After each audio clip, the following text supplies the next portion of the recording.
I am so excited to celebrate with you today. Today is the best day of the year, so we should celebrate because it's Easter. What are some ways that you celebrate Easter? Do you spend the day with people you love? Maybe you have a special meal? Oh, do you decorate for Easter? I love to decorate for Easter. It really is the best day of the year, but it's not because of the Easter bunny or jelly beans or even Easter baskets. I do love Easter baskets though. In fact, I brought my Easter basket to share with you. Let's check it out. An Easter egg. Did you get an Easter egg in your basket? There's something else in here though. A rock and a cross. My Easter basket has a rock and a cross in it. Those might seem like strange things to find in an Easter basket, but they aren't strange things to find in the story of Easter. Easter is about what happened on a Sunday morning 2,000 years ago.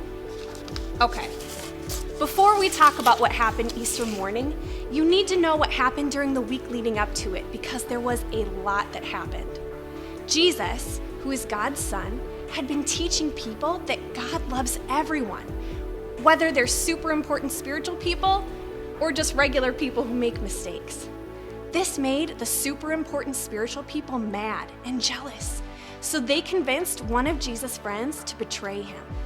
And then they had Jesus arrested and put to death, even though Jesus didn't do anything wrong. He died on a cross, and he was placed in a tomb with a huge rock rolled in front of it. Those who knew and loved Jesus were devastated. But 3 days later, everything changed.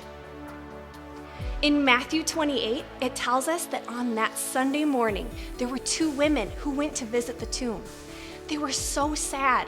Jesus, who they loved very much, was dead. This is where things start getting crazy.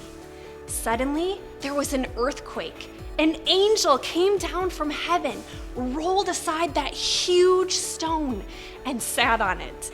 It says his face shone like lightning, and his clothing was as white as snow.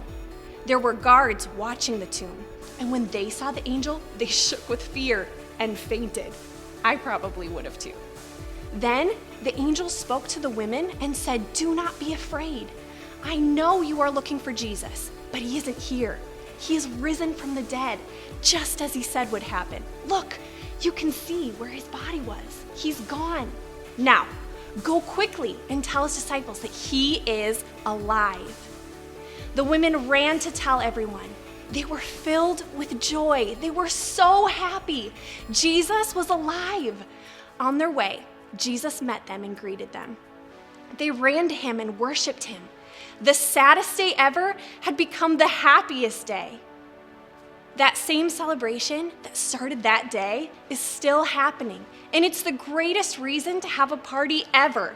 Jesus is alive.